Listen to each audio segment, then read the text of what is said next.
Good evening, ladies and gentlemen. Welcome to Ekjut's fall presentation for 2016. Yoni ki baat. But before we start the introductions, I have to tell you something. Today at 3 o'clock when I was coming here to the theatre, I met a couple and they were kind of lost. So I asked them, what happened? They said, we're looking for a theatre called Madden Theatre, but we're not able to find it. Can you help us? I said, certainly, yes. Why are you going there? They said, there's a play called something. We're going to see that. I said, how can Madden Theatre double book me, right? I have a play today. I again asked, can you please tell me why are we going to Madden Theatre? They simply would not say Yoni ki baat. They were feeling shame. They were feeling concerned. They were simply not able to say, hey, I'm going to see Yoni ki baat at Madden Theatre. Why? Why the shame? And those of you who are not aware of what Yoni ki baat means, it's a Sanskrit word and loosely translated, it means talks of the womb. The cradle of birth, the one which brings in the continuity.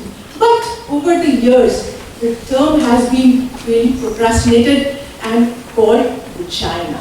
So if they say, I'm going to see the tops of vagina, gross, ugly, shit, what will people think? No guys, we're all here to see Yoni ki baat. No mistakes. Address is correct. So let's do it. What's the shame in saying? Yoni ki baat? Yoni ki baat? Yoni ki baat. Any other fuck? No. It's Yoni ki baat. Correct? Yes. So we all are here to see Yoni ki baat. This is the second season and Ekjut is bringing you the play. And why Yoni ki baat? What are we going to talk of? Talks of the womb, the cycle of birth. We all know about it, correct? But yes, this play is a collection of stories. A collection of stories for empowerment. And what does empowerment mean? Our ability to understand, be informed, and make sound decisions. The stories which you are going to see today, and they are not a work of fiction. These are real personal experiences. This year we had 56 contributions from people all over the US. And we collected about 10 of these. And you'll be really happy to know that out of these 10, 5 are from the Chicago community. And again, nothing is fiction. It's actual experiences experienced by someone. And when you see this play, you might say, does it really happen? What are they talking about? But ladies and gentlemen, it's all true. You may not like it. It's okay to squirm. You may laugh, you may smile, just nod in agreement. But believe it or not, it's all true. Abuse happens. Abuse happens in the house.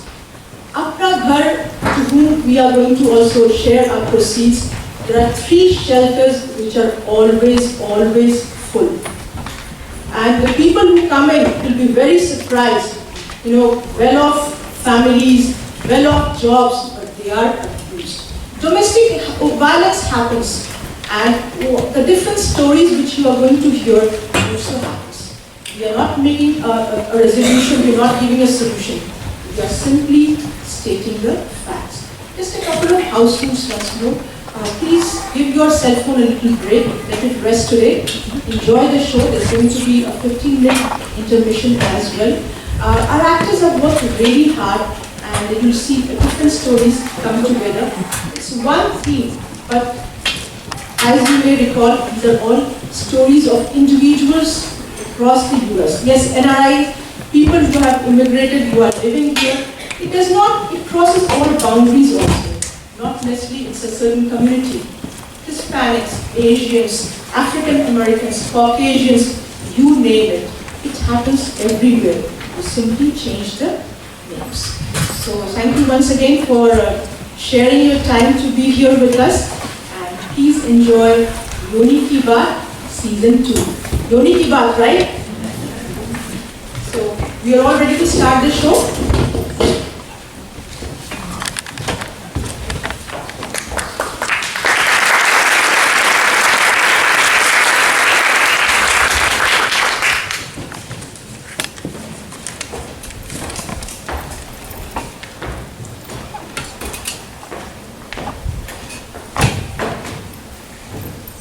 Namaskar.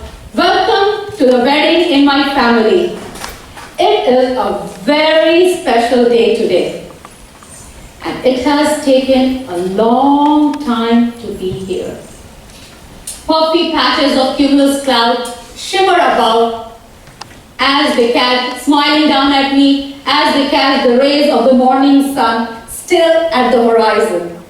The color of the sky is peculiar and ethereal blue, a sign that the air above is pure, just like on the mountain top. As I hobble out of my car into the empty parking lot of the Shambur post office, it takes me a moment to convince myself that this is not an exotic place. I had managed to finish my chores early this morning. I have a few minutes left to check my post office box. Normally, I would take this side trip on my way back home from work in the evening when the post office closes, in order to avoid meeting anybody I know. The thought of my acquaintances seeing me open the post office box seems dreadful. I do not know why I think so. I wish somebody would assure me, other than the post office supervisor, that if my husband destroys my mail routinely, it is okay to have them delivered over here. I open the small box with the round brass key and peer inside. A burst of light startles me. There is a single piece of mail sitting inside. It is the statement from the bank account that I opened last month. I tried to check the source of light, the bright light coming through the box, and laugh at my own naivety. The room behind the box is flooded with sunlight. The light at the end of the dark tunnel of oppression. This is my first morning visit. In the evening, the box remains dark. I just assumed that there was a panel behind the box, but the room does not receive any light in the evening. I step out of the building. A cool breeze with a faint floral fragrance embraces me.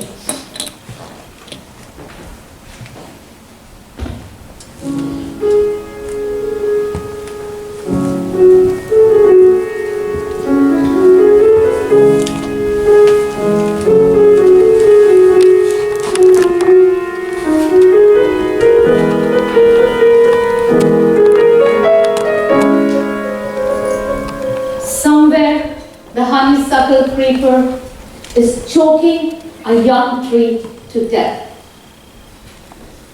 I'm envious of that tree. It is so lovingly hugged by the fragrant vine. Why don't you kiss me or hug me? I had asked Pranav once. Those things don't do anything for me. He had answered. That's that. My young, sheltered life had not prepared me for such answers. I did not know what to do. I still don't. I tried to get support, some moral support from others, including my parents, about leaving him, with no success. Now, when I think about it, it is all my fault. I did not do anything. I did not do anything to get rid of my pain. However, loving and taking care of my kids was my priority, not leaving him.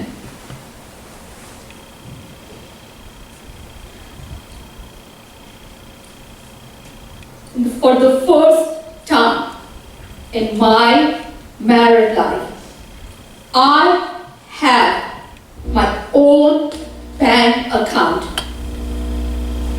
Pretty soon, I will have a credit card with my name imprinted on it.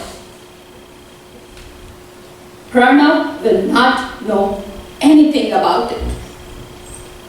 He will not get a chance to cut it up like he has done all these years.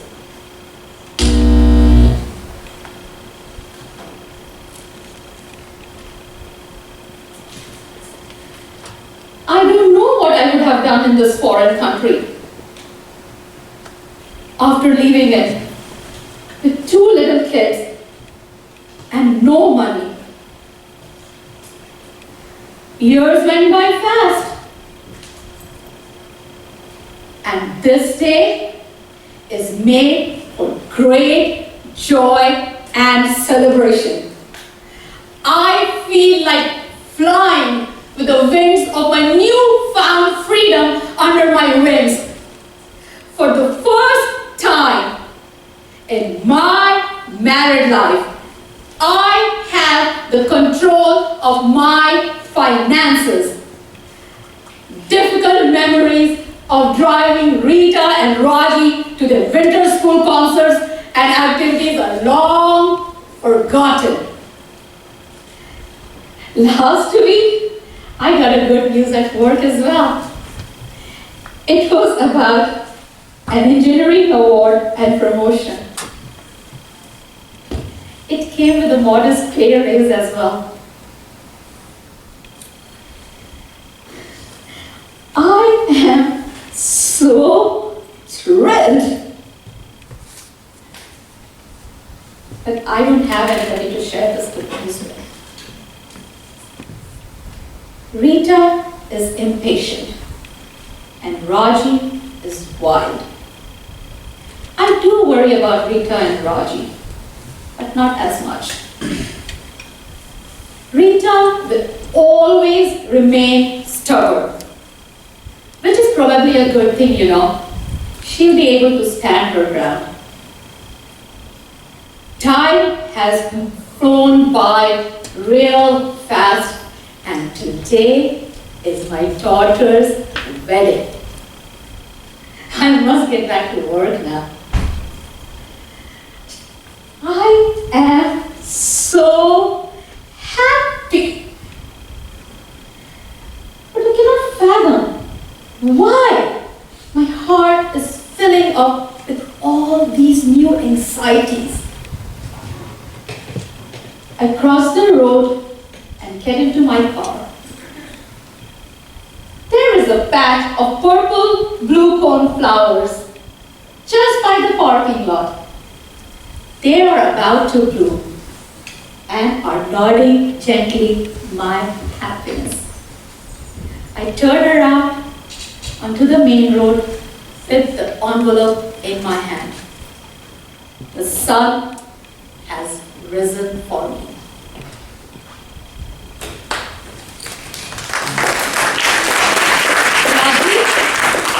Raji, beta, I don't want to talk to you right now, Mom. You hear me? Yes. I have no interest in talking to her. Want to know the story? Rape is not my story. Yes, I was raped when I was 6 years old by my dad's boxing friend.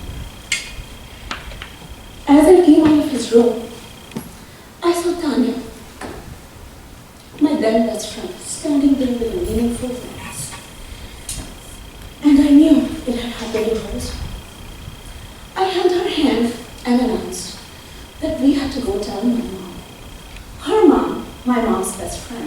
was at work. But he said not to. Her 5.5-year-old tiny face pleaded. But I clamped her to my mouth. And together, we tried to tell her what had happened. I did not have the vocabulary. I don't remember what I remembered. I just saw horror on my mom's face. And then, the coaxing began. I couldn't tell Baba. I couldn't tell anyone. This was something so horrible that had happened, and no one should know. That moms would handle it. Tanya's mom and my mom. But they did nothing to handle it. He was still around. He was not shamed or reprimanded. I was so scared of him. I just learned to hide. Hide from the world. Until Baba was all I knew. Then, about 2 weeks later, I saw my mom talking to him in a tender voice, asking him how his college classes were going. I still can't wrap my head around that. My safety was not her priority. She was so eager to forget. I was suddenly all alone. I was on my own. My safety was up to me. Rape is not my story, but I lost my mom due to rape.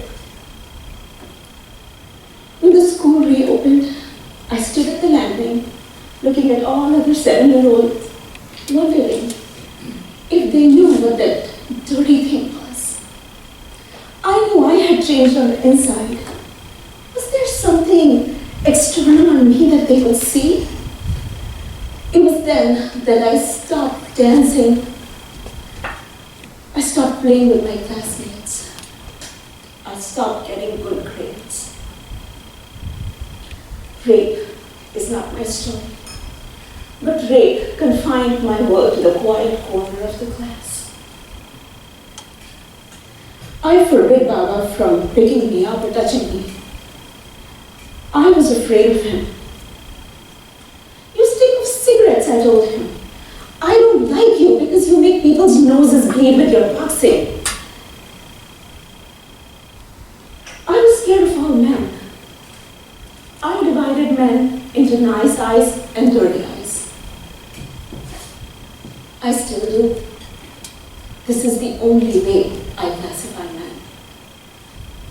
I went from being Bahat's favorite funny kid to the one who constantly told him how much I hated his cigarettes, the loud music he listened to, and his sports. Rape is not my story, but rape made me lose the chance of becoming a daddy's girl. We moved, but it did not stop. I was a dirty person who all the dirty people could see through. I got molested again and again. There was no point telling her she wasn't going to do anything to keep me safe. I was dirty and I would scrub the dirt off of me sometimes until I bled. Rape is not my story, but rape caused this terrible OCD that I continue to fight. Once while talking to my sister, I told her what terror I lived under. And she said, why does weird stuff happen to you? Nobody touches me ever. I was 9 years old by then. She was only 2 years older than I was. I calculated if she was safe, I could be too. I just need not show my fear. I decided to be like her, talk like her, walk like her. And suddenly, it all stopped. It was like a miracle. I changed it for myself. I was safer. What did not change was my trust in my mom. I don't trust her advice. I don't trust her to have my back. I still avoid talking to her. I lost my mom forever. What I could never bridge was the gap I created between Baba and I. Now he's no more.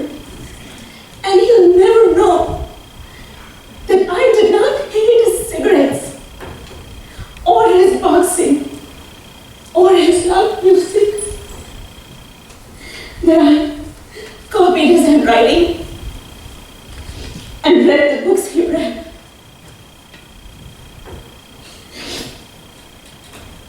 What did not change was how much I hated my body. I wore baggy clothes and sneakers to hide every inch of me that felt girly.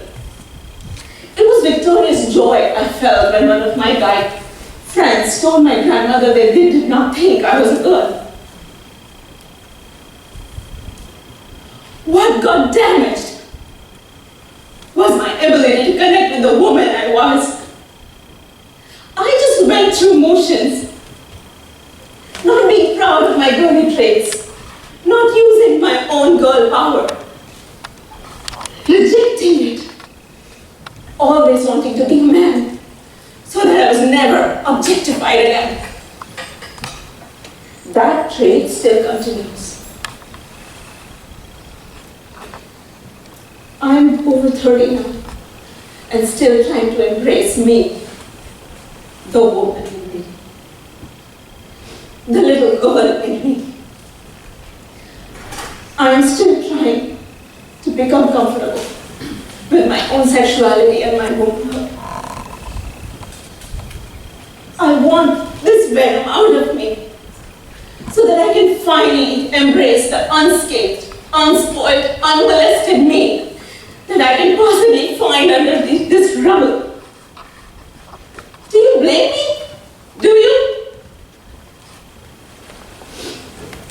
Where is this Ritu who's always late?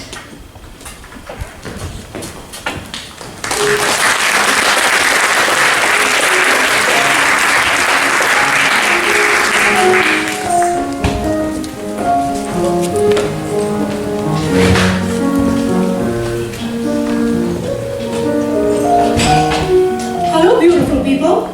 How are you guys doing? Good? Good. Eloquent. That's me. Anyways, thank you for being here on time. And I'm mostly sorry that I'm late. Truth be told, I'm never on time for anything. Being Indian means not making things on time, but at the right time. I never learned how to do things either on time or on the right time. I was late to get my graduate degree, late to get married, late to find decent employment, late to find a house, late for nearly everything. Except my period. Never late. 23 years of punctuality. Well done, period. I'm not like the 99% of you guys who don't have perfect periods. Painful periods, irregular periods, periods that last too long. Not me. My 1% uterus is in perfect shape. But lately I've been finding that my punctual, perfect uterus isn't fitting anymore. Suddenly I find myself sitting alone and staring at yet another ultrasound posted on a friend's Facebook page. What exactly am I supposed to be looking at here? Initially it was hard, but now I've adapted. The moment I see a blurry black and white image, followed by a status update with lots of exclamation marks, I shoot off my response. Congratulations, guys! Awesome news! I'm so happy for you.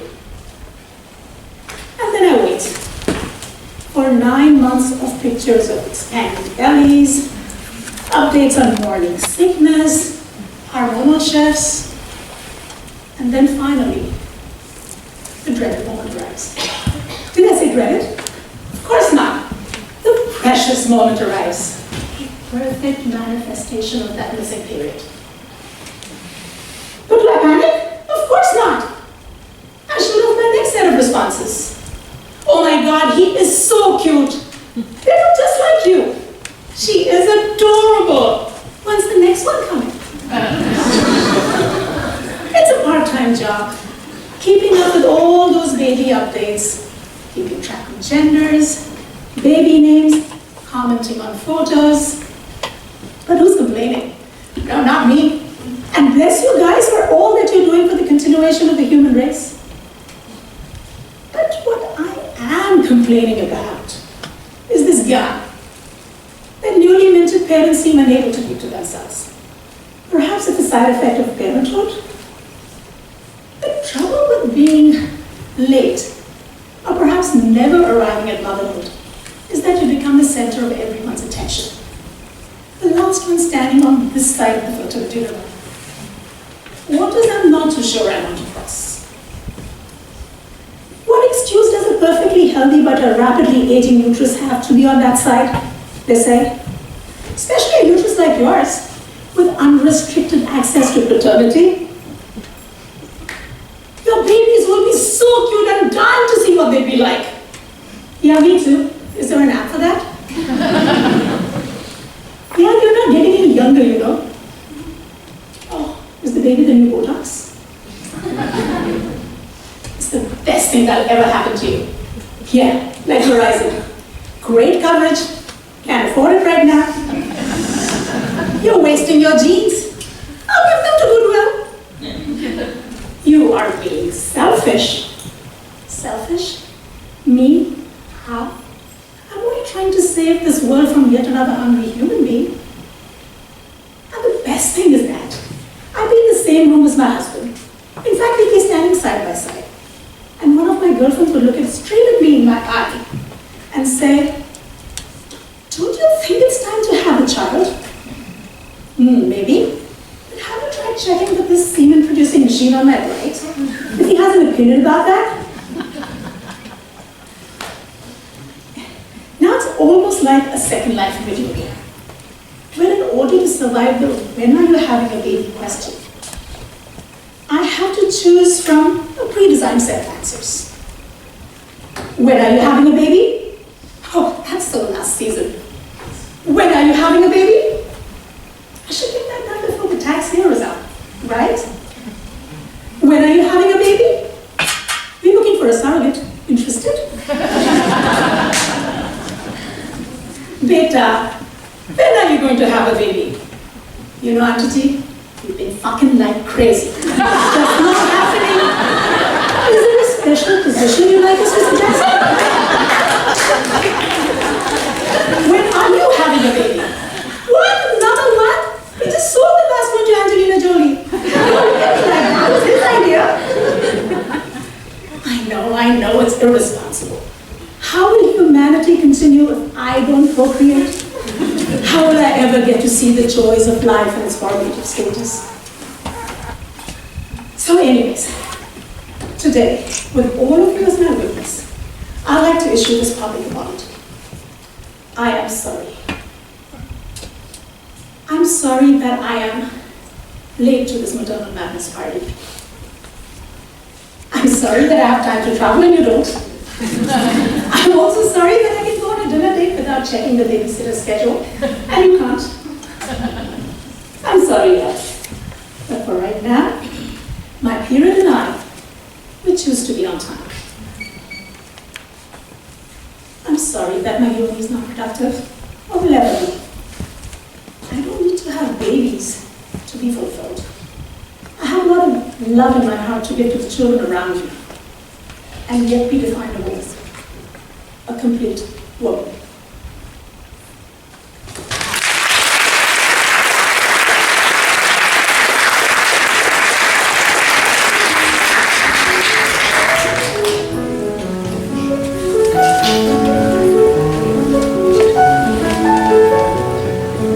It's an awesome feeling of finally being included. After years of anticipation, anxiety, and contemplation are finally over. Yes, You are one of them, married, blissfully settled. As per tradition, smug sisterhood of much married know-it-alls will welcome you. Thank God, finally you got married. How long can you run wild? Tinge of jealousy? Judgment? How can be running wild and marriage can be mutually exclusive? Who here can fast together for Karwa Chauth? Friend of mine chimes from north. Hey, fasting for my man? Okay, that sounds regressive, isn't it? Beside fasting and staring at the moon, and what will happen if I turn into werewolf? Oh shit, what are you talking about? This is our age-old ritual, tradition. Tradition? Same tradition, which made us accept sati, feticide and honor killing. This tradition of celebrating epitome of being woman are restricted only to married women. These rituals are made popular by Bollywood like Sinduran, Suhagan, Karwa Chauth are restricted only to married women. What about others? What about gay married women? What about transgender women? What about divorced women? What about widowed women? No, they are not allowed to celebrate their womanhood because they are not complete. You are not there yet. Let me ask you, isn't this the whole point of this tradition is to bring love and community together? Oh, come on, Chinese society. You will look like a princess, bling, gold, diamond, sari, but that is just a wedding, right? What about next? What about your transition from princess-like bride to the traditional wife for the rest of your life? It surely feels good to look like a princess for a day. Sari does that to you. That long, silky, traditional fabric which flatters my tender thighs and child-bearing hips to abandon, which makes me look sexy, womanly and feminine. I have this love and hate relationship with sari. While growing up, I used to plead to my mommy to explore her sari cabinet, to try on silk, cotton, kanjivaram. I used to look forward to all opportunities to go to all functions because it was another opportunity for me to steal my ma's cabinet. And I got married. And as per tradition, I wore a beautiful sari on that day. And I was gifted many more. And I too had a sari cabinet like my mommy. And suddenly came the rude reality. Sari wearing was not choice for me anymore.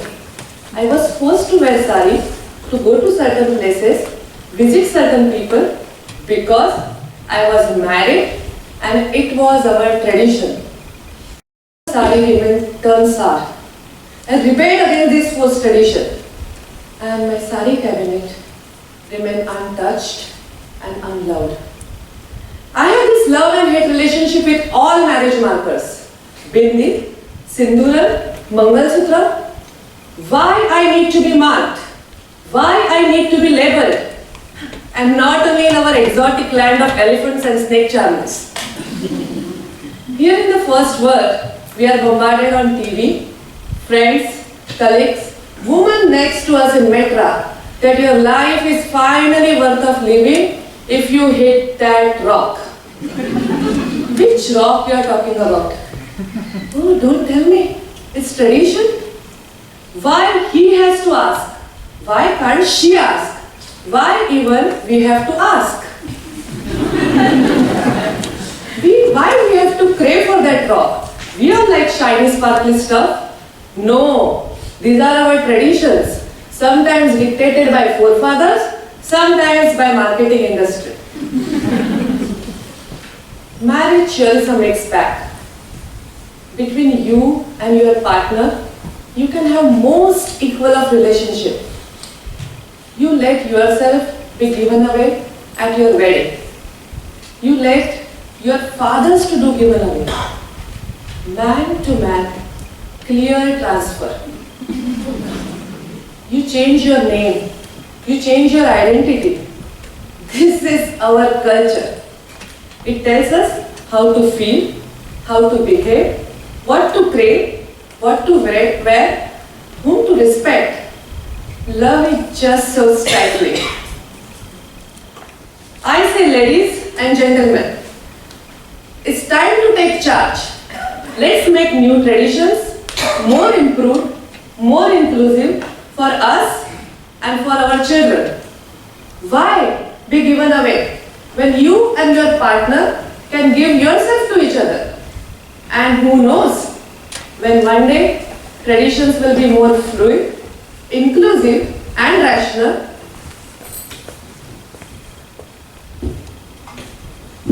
I will wear sari again.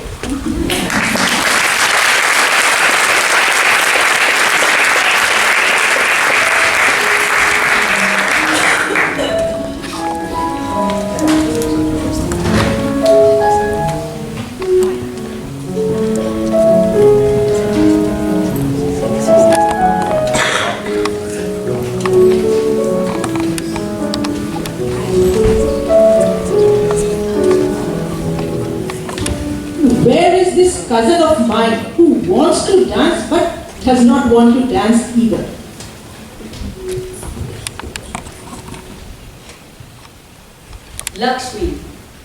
Lakshmi was busy getting ready to rush to work. Listening to the early morning news, she was humming her old-time favorite song. As she moved the brush down her baby hair, for a split second, she felt familiar hand. She took a pause for a minute to think about the next line, but that pause brought back the memories of the white marble dance floors and the incense burning. She quickly brushed those aside and went back through the motions. She had to hit the road before the school traffic was out. Weaving through the meandering local roads, trying to catch up the news on the radio, Lakshmi had soon forgotten about the morning house. It's been a while. She has dwelt on those matters, bored her pragmatic better half into those fanciful and unreachable thoughts. Lakshmi was an IT program manager in a Fortune 500 company. Her day was laid out right in front of her as soon as she booted up her laptop. Ready to face the day, she grabbed her cup of joe and started skimming through her emails. Oh, I better get ready for my 9 o'clock, she muttered. On the other side of the world, in a small village near Rashmi, a beautiful night jasmine blossomed silently, spraying the thick night air with sweet memories. Night was wrapping her thick dark shawl over the village, and the evening was making her way to the dark abyss. Durga was walking fast, trampling the garbage under her feet with determined steps. She was covering the distance between herself and the bus stop. She didn't have to make it in next 5 minutes, else she knew she was doomed. If she missed this one, she will have to walk extra 10-15 minutes more after getting down at post office stop. She did not mind walking extra during the summer when there was some light. It was the darkness she was scared of. Listening to her own crushing rhythm of steps and pounding heartbeats, she was racing time.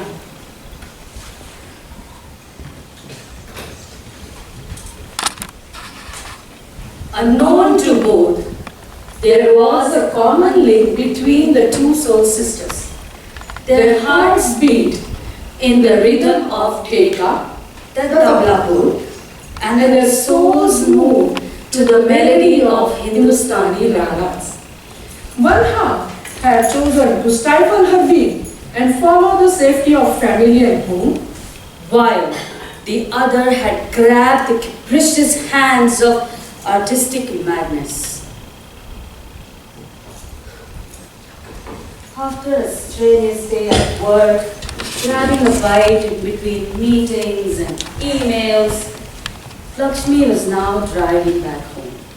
Now, to tend to the needs of her family and her kids. In between the humdrum of dinner and homework, it was very hard to forget herself. It was not meant to be. Was her escape mantra. Whenever she saw the postings of dance events by artists, local and international, she was. But it's the nights that were the most troublesome. For in bed, going through the motions of satisfying her husband, that her own raw animalistic instincts to fight for her would erupt out and scream at her, "What about me? What about my hunger to be fulfilled and be happy? I was meant to move like a swan, and you have clipped me to the bed. I was meant to fly, and you have cut off my clitoris. I was meant to dance in the silent rhythm of life, that you are now choking me with the ever-tightening grip of daily chores. Unleash me and let me breathe.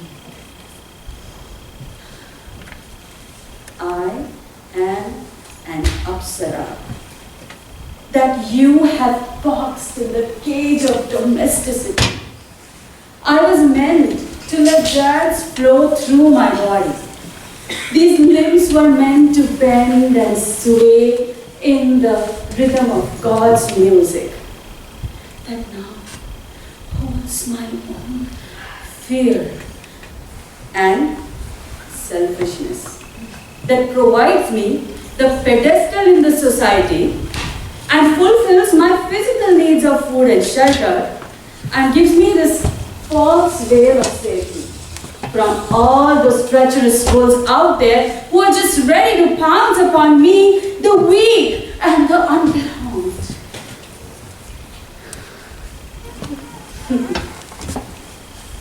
I have chosen these shackles.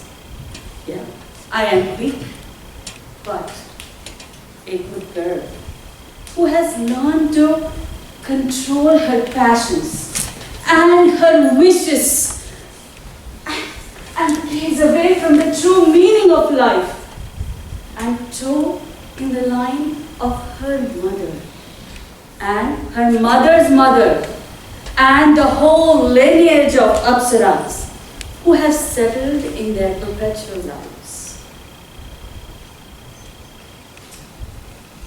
As fate would have it, Durga missed her bus. She lived hectic days, morning classes, then go to work at tuition classes, and then go stealthily to learn Kathak from Sarji. Morning and afternoon were a blur, but evening would slow down, and she would be aware of her own self. Oh God, I'm such a lousy fool. God, why do I have to struggle through this? Please take me home safely, and I swear I will leave those dance classes. It's just not worth it. All this hiding from Ari, then go to dance class after the work. One day something bad going to happen, and I'm going to get caught in the act. Remember? Last time, Baba had lashed out when he saw you dance at Ganesh festival. That night, Mom saved me from the bed. Otherwise, I was dead meat. And yet, you go to Sarji and dance and bear the leg pains. It's an addiction. And you are going to pay very heavy price one day, Durga. Take control of your useless wishes and pay attention to the studies. Get good marks. I said she will talk to Baba to let you go to Nashik to join the computer classes. Bus stopped at the post office stop. Durga got out and started walking home briskly towards home. The darkness was enveloping the spaces between the lampposts. She glimpsed the usual groups of Krishna Kanhaiyas loitering under the lamppost.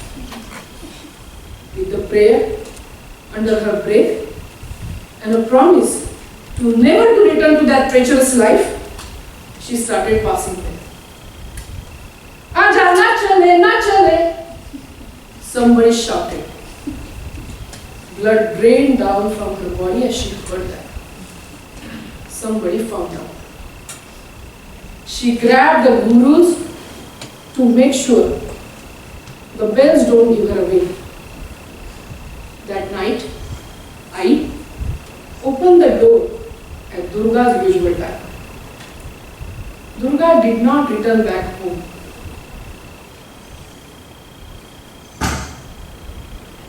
Her gurus were found at the doorstep with a note calling her a blot to the community.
Hey bro, exercising, huh? Great muscles. Hey, did you hear that tune? It's from Kapoor and Sons. Amazing movie. But you know what? The actor, oh my god, the actor was gay. But he had cool muscles, so handsome. Oh my god.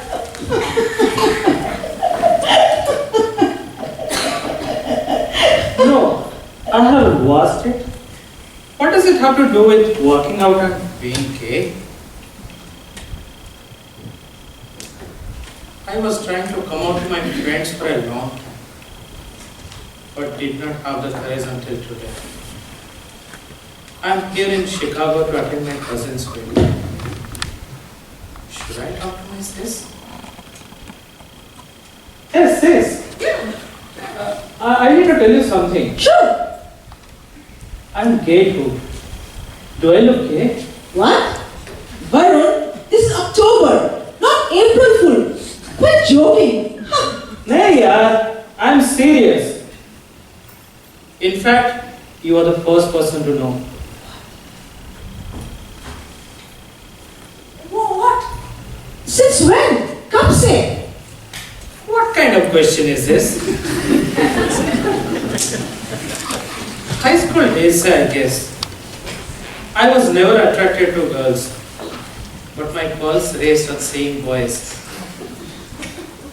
Initially, I thought, is this weird? But gradually, I understood myself. It was a shock for me, but I know who I am. You know, I have a partner, and I love him. Varun, I'm simply shocked. I don't know what to say, what to do. One thing I can assure you, bro, you're still my little brother and will remain so. Nothing is going to change between us. But have you told the others? Have you told Mother? I really don't know where to start with. It's been some time since I came out to my mom. At first, she started pretending like she was okay with it. But the next hour, she started taunting me badly. I was hurt. I begged her to stop it. Then she said, if you stop being gay, then I'll stop taunting you. This thing is really hurting me badly.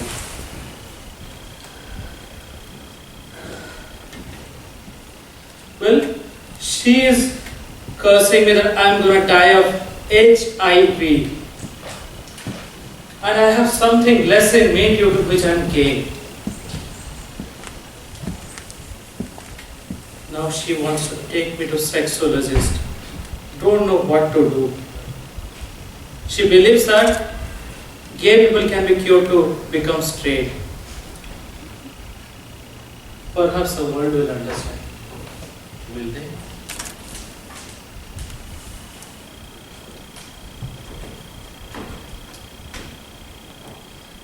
I wish to introduce one incident with you. I was part of a lunch meeting with a bunch of professionals. At a gentleman cracked a joke. Rather a homophobic joke. Yesterday when wedding cards came, we were worried if the girl was the same community as the boy. But today we're glad. That is a girl he is marrying with. Kya zamana aa gaya? I expected the others on the table to chuckle, but they did not. A young lady said, how does it matter if he is marrying a boy or girl as long as they are happy? But a very senior gentleman said, times are changing. We must respect our children's choices. No point imposing our desires on them in the name of so-called tradition. Their happiness is more critical. The person who cracked the joke, he was not expecting this response. He argued, we're changing under Western influences.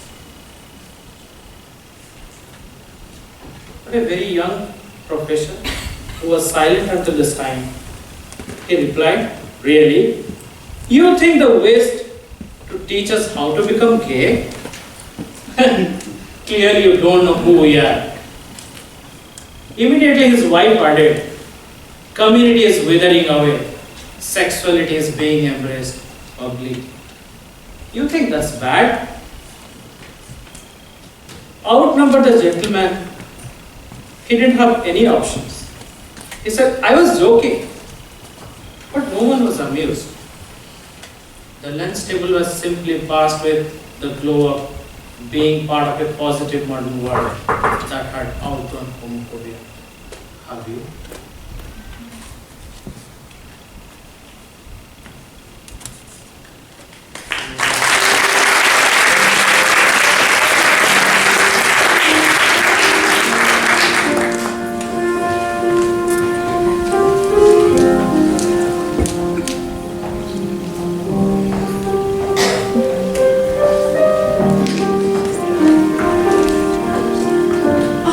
Talking to Varun, I've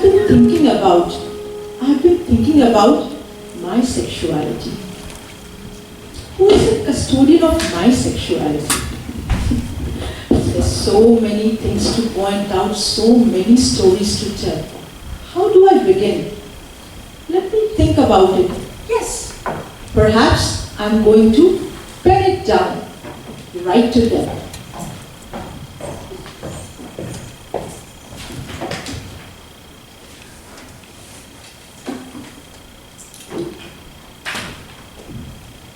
Dear Mom, do you remember a conversation we had one morning? It was several years ago.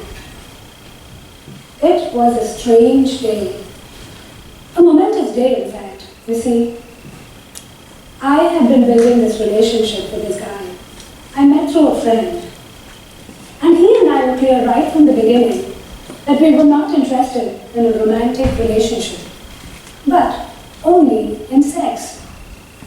We hadn't done it yet, of course, but I was talking him up to my mother, so that when the day arrived, he came home, said hello to my mother, and took me on a drive. She wouldn't fuss. The day finally arrived, and my mother, in typical fashion, didn't say a word on the topic till the morning. So here's what she does. She sits me down at the dining table, pretends to eat breakfast, and only very vaguely starts a conversation that's about this guy. She knows I want to have sex with him. I haven't told her anything yet, of course, but she knows. I know she knows. I know she knows that I know she knows. And so on and so on. You get the drift. Neha, you said, solemnly and uncomfortably. You shouldn't just go off like that with boys, beta. It makes them think you're easy. You shouldn't just go off like that with boys. It makes them think you're easy. Really, Ma?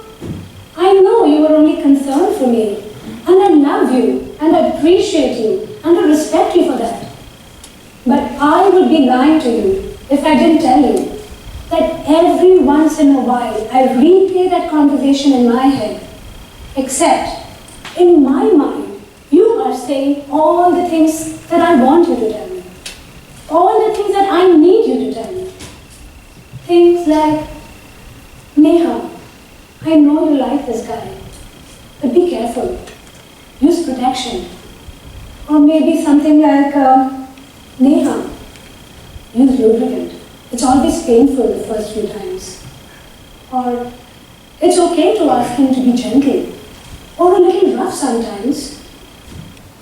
And Ma, if you had said all those things to me, I could have asked you all the questions I had for you. But no, that conversation would never happen because it entailed the acknowledgement of sex.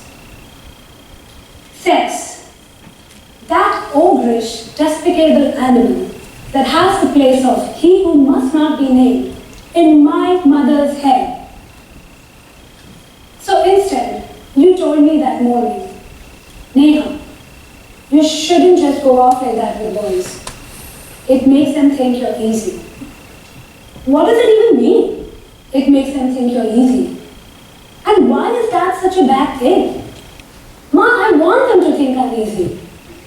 Why can't we talk about this like normal human beings, with flesh and tissue and muscle, that aches and has needs and desires?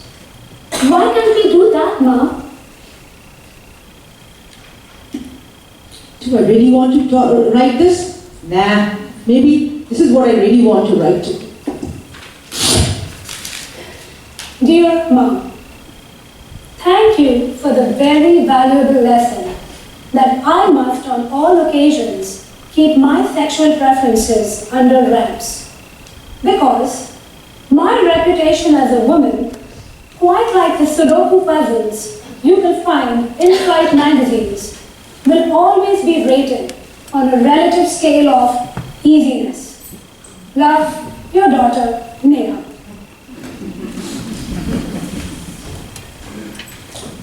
No, it's easy to pick on people who are closest to you. That's very touchy. And the effect of that lingers the longest. But you'll be surprised. The best zingers come from complete strangers. Let me write my second note of gratitude.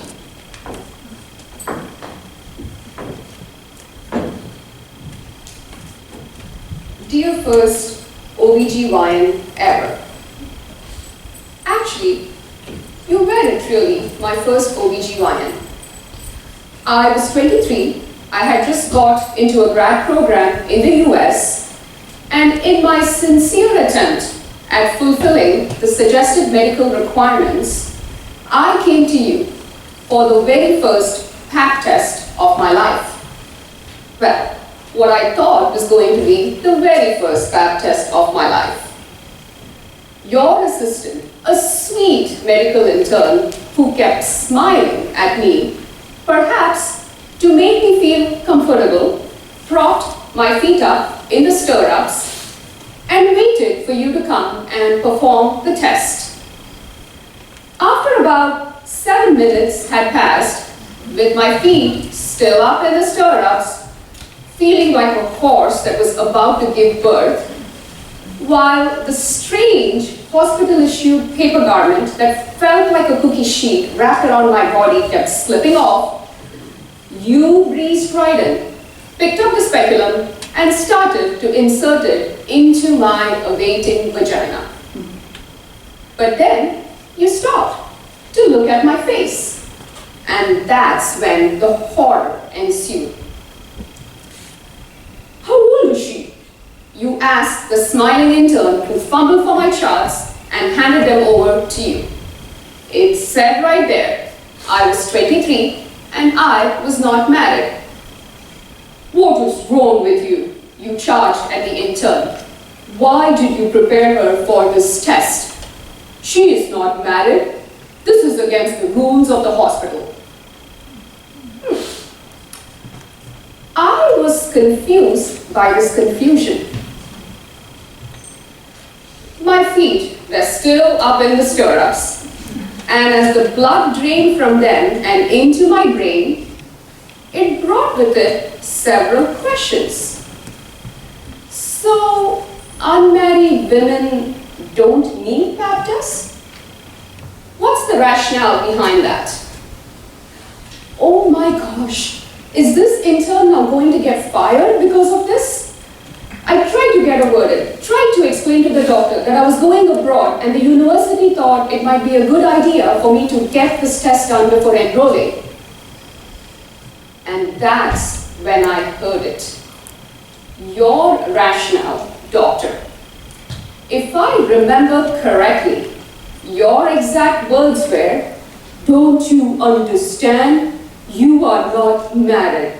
We cannot insert foreign objects into your vagina." You cannot insert foreign objects into my vagina? I wanted to laugh. Oh, doctor, why do you think I'm so excited about going abroad? I mean, my family thinks that I'm really pumped about this PhD program, and to a certain extent I am. But really, the whole point about me wanting to go abroad is so that I can insert foreign objects into my vagina, if you know what I mean. But I didn't say a word. I did not even in fact tell you that I wasn't a virgin. Because my mother was waiting outside and you were a friend of a friend of a friend. So instead, I quietly pulled up my pants, bit my tongue, swallowed my anger, walked back into the waiting room and relayed the assumption of my virginity without any comments to my awaiting mother. Oh, thank you, doctor, for opening my eyes to the notion that my vagina is not my vagina, but an entire fucking national entity, the sovereignty of which must be protected at all times by denying entry to foreign objects. Thank you. Sincerely, your patient once, but never again.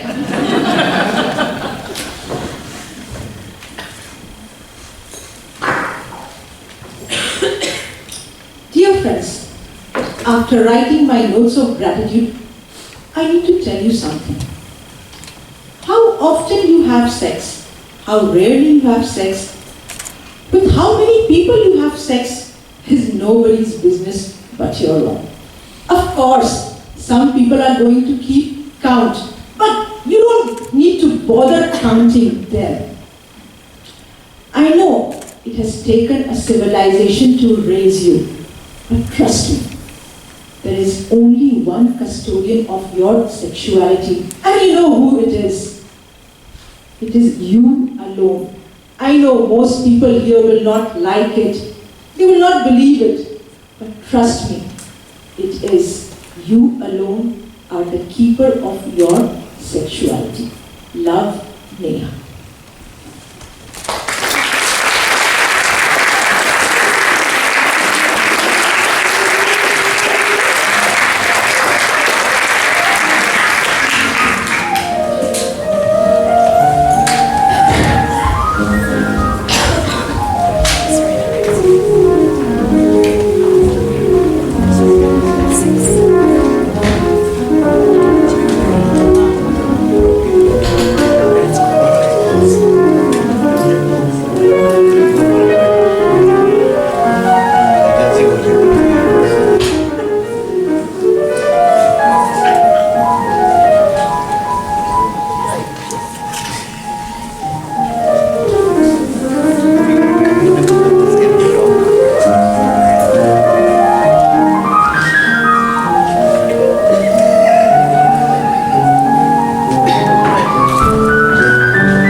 Building community, feeling empowered, right? Can I get a yes if you agree? Yes, yes, yes. Woohoo! South Asian pride. Great. Is everyone in the room South Asian? Oops. Okay. Like-minded. This is the right adjective. Like-minded. Warm, fuzzy feeling back again? But wait, just for a moment. Just for the heck of it, let's have some stats. This is only for the brown people in the room. The rest of you, well, you can just pick the other box. Okay, so how many Bengalis? Love fish, and you absolutely love Rabindranath Tagore, right? Punjabis? All Punjabis are Sikh, but only in the US. All Sikhs are Muslim, hence all Punjabis are Muslim. But only in the US. Back in India, yeah, they are the ones that dance Bhangra. Gujatis, you absolutely must own a hotel. As a Bengali, you just can't. Tamilians? Yes. Wait, where is Tamil Nadu? Oh, you mean South India. Wait, South India is not one state? And no, they are not all Madrasis. Yeah, I hear you. But of course, it's okay, Yad, when you think that everything outside of what we call Madras is really North India, you know, where everybody speaks Hindi, and the women are kind of loose. Yeah, we judge, and we mock, sitting in the comfort of our own home state, surrounded by people of our own caste, own religion. Oh, very disapprove and disrespect. Why do I need to be sensitive? You are dark and ugly, and you are fair and lovely. Okay, weetish, but lovely. Oh, and I almost forgot to talk about the South Asians who look Indian, but really aren't. Yeah, you know who you are. The Bangladeshians, the Sri Lankans, the Pakistanis, and of course, the Indians who are Indian, but don't look it. States in the Northeast. Capital of Mizoram, anyone? What really unites us then? Well, guess what? While we each like to think that we stand out, even amongst the billion plus of us on the subcontinent, to the rest of the world, we really don't. I know, this is so surprising. But we really do blend into this messy, Gandhi-loving brownness. And so ironically, the very thing that divides us brings us together. Stereotypes are powerful. They do divide, but they can unite us as well. So let's break this down into some simple categories. The ones from the same gene pool. The most traditional, the most conservative of them all, the Indian American, the NRI. And dare I even say it, ABCD, American Born Confused Desi. Now let's get something straight. The India that your parents left does not exist. The India that I grew up in is so different. And the India that I go back to every annual trip is so fucking different, it blows my mind. So quit generalizing what you think you know about the FOB lifestyle. Yeah, FOB, fresh off the boat. I've been working on my accent all day for this. And it's not an accent that we're in any real hurry to lose, because it symbolizes our unique journey across the ocean, whether in a boat or not. And what is it with your obsession with Bollywood? Why is it that every US university campus has to have an Indian organization where being Indian is Bollywood?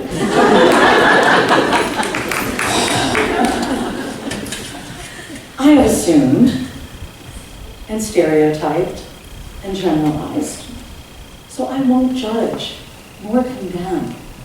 My point is, we feel offended, yet sometimes we do offend. Sometimes unwittingly, sometimes not. I never tell those people that my family is dysfunctional. Oh no, that's just way too Western. And so I will just let it go. If you decide to hurt me, I will transform myself into the 10-headed Kalima and terrify you with my tantric shakti that I preserve in my long red. But wait, I don't want to end on that note of horror. As a true mother goddess, I want to restore the love and the peace and the hope and that warm, fuzzy feeling that we had in the very beginning. And so here come the cliches. It is so goddamn easy, so convenient to make these huge assumptions. Why not let go of my need to herd and categorize together and instead celebrate the differences and embrace the chaos?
Menstruation cycle, I started getting temporary relief from rape.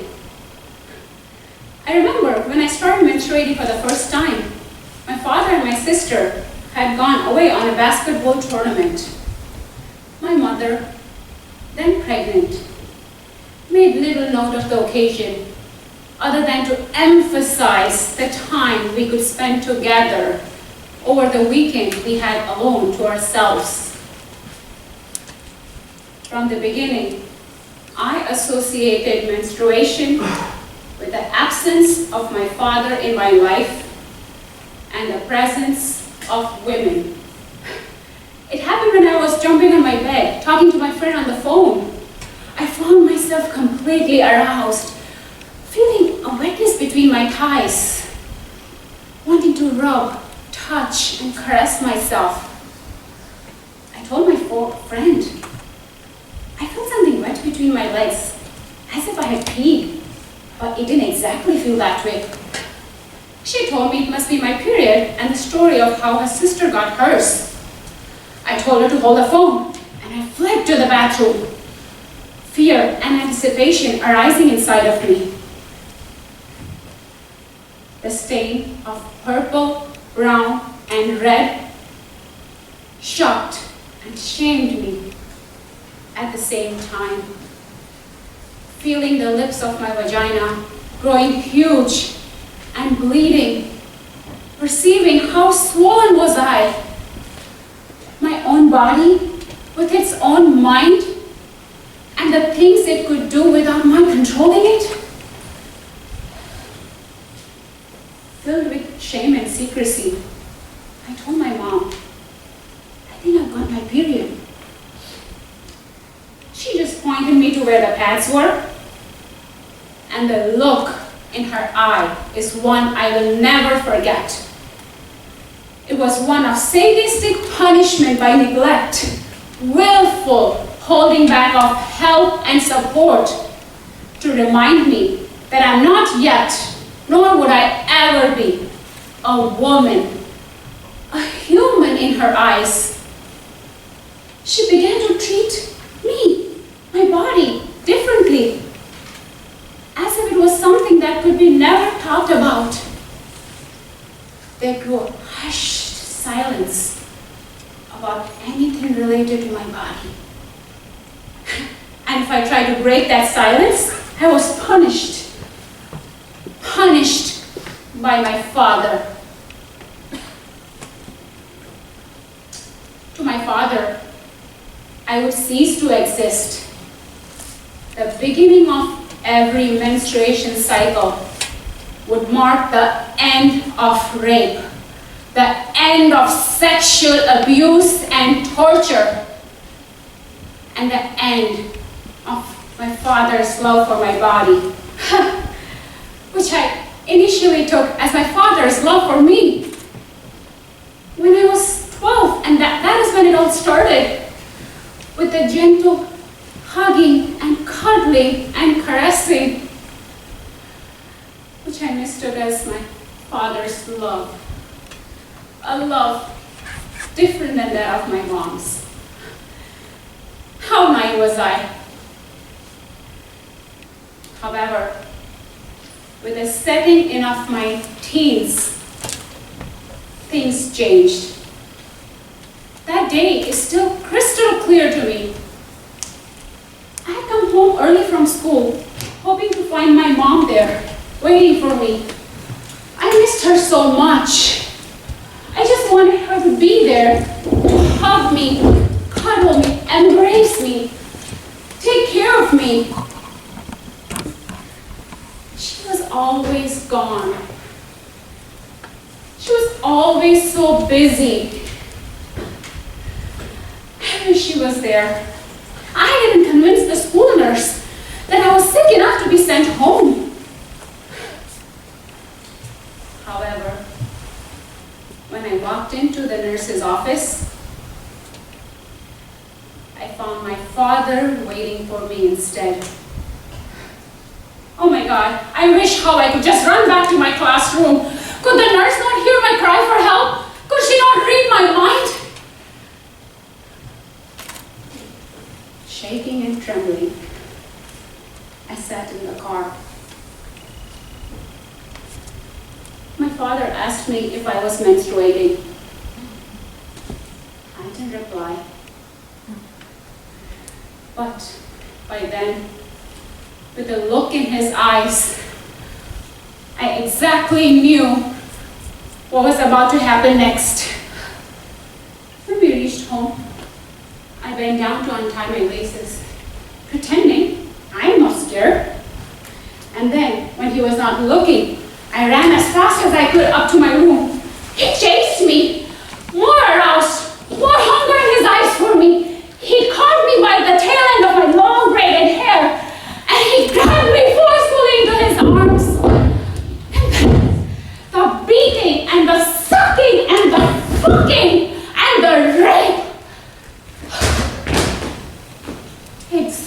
exhausting me into oblivion and trance.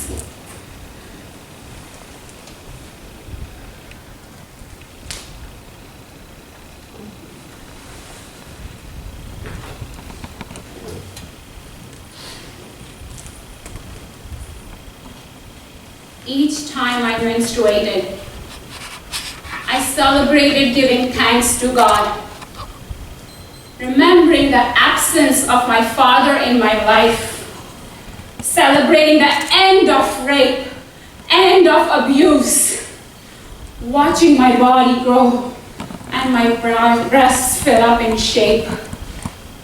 Yet, I desperately wanted to be a little girl again. I wanted to be a woman, like my mother, with someone wanting me, needing me, loving me, or at least my body. But because I could talk to no one about bleeding and how it aroused me, and because my father no longer wanted me during that time, I took this loneliness that surrounded me as punishment. In this solitude, I found awe, joy in this nature of my body, which no one had control over, not even myself. I wish I can talk to someone. I wish I can cry with someone. I wish I can laugh with someone. I wish I could talk to someone. Can I talk to you? You? Or you?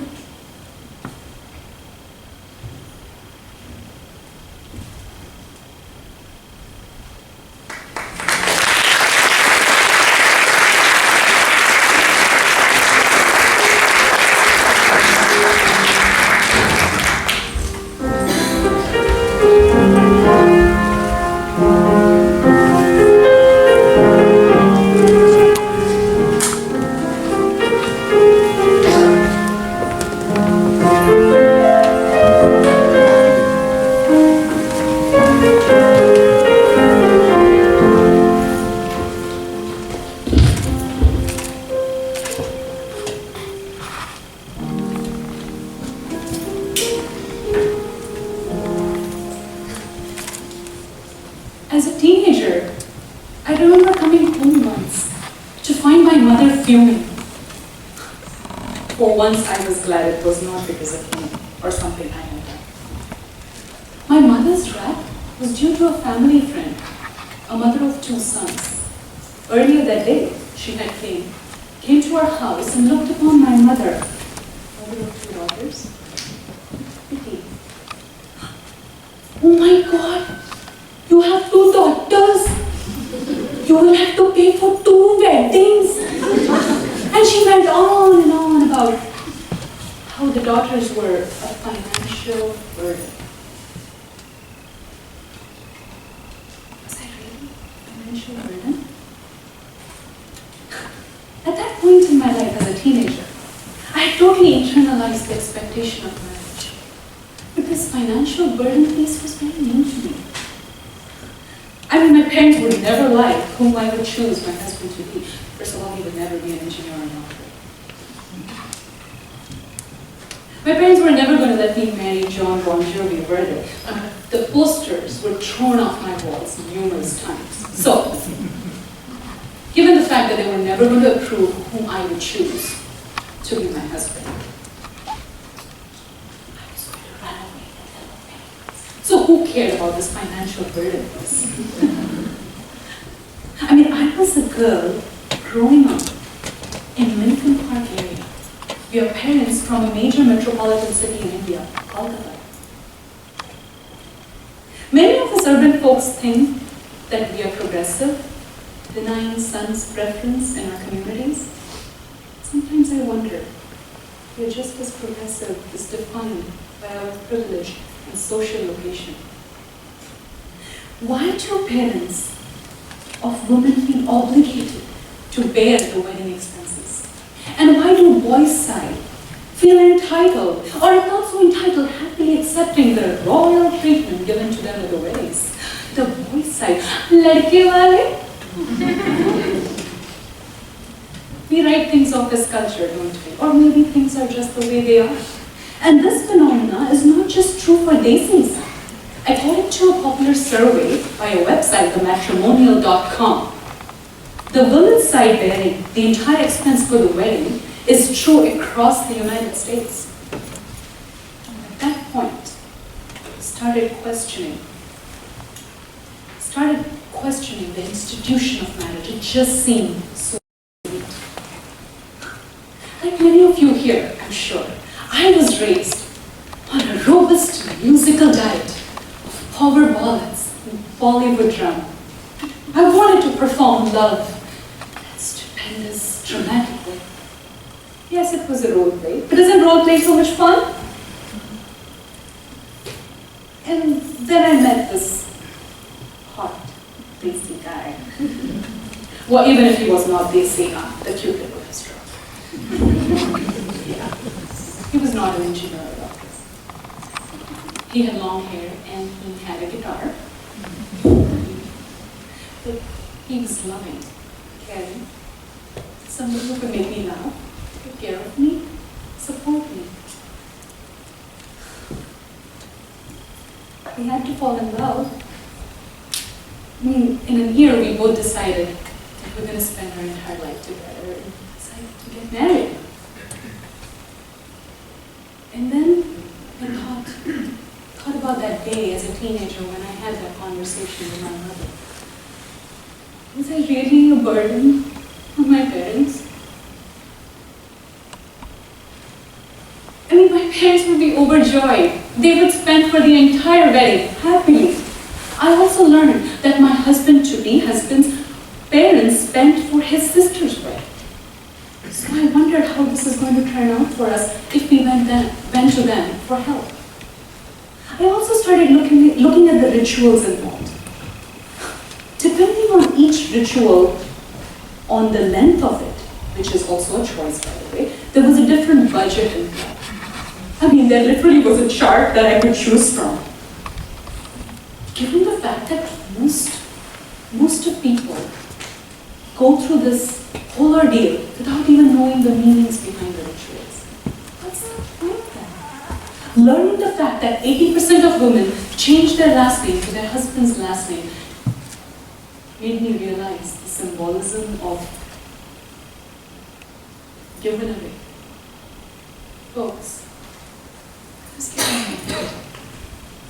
Branded. Even though I decided to take part in this whole ordeal, the institution of marriage freaked me out. Well, at the end, I was not going to brush it off. I wanted the big fat tasty wedding. Why not? I wanted it for me. I wanted to spend that whole big day with my family friends, with my loving friends and family. Why not? And so when it was decided that we divided the wedding expense, not in one, not in two, but in 4 parts. Our parents, my husband-to-be, and myself. About the rituals, we both sat down and decided which rituals we wanted to choose from and got a translator. So we knew what was going on, sort of like marriage vows. About changing my last name to my husband's last name, we both believed in the identities. We both loved each other with the identities and the names we gave away. We didn't have a choice there, did we? Folks, how things were 100 years ago needn't be followed today blindly because the world is not what it was 100 years ago. My culture is rightfully mine, It is my responsibility to contribute towards the direction of this abstract, dynamic concept.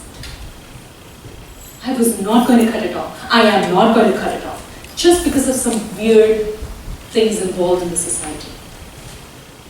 It was worth it, wasn't it, today, to struggle, to engage, to let something new, to find something new.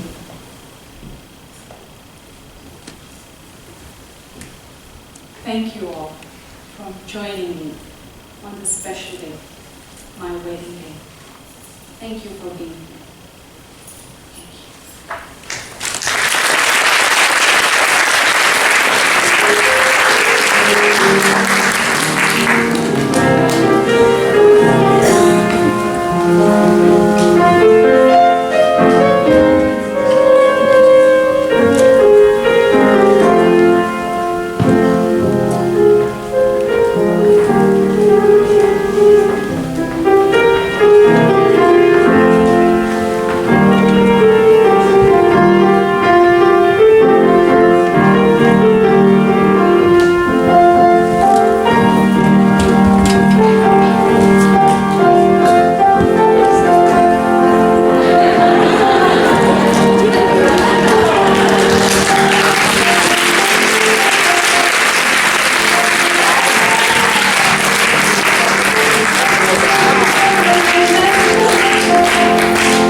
Thank you, ladies and gentlemen, for your attention.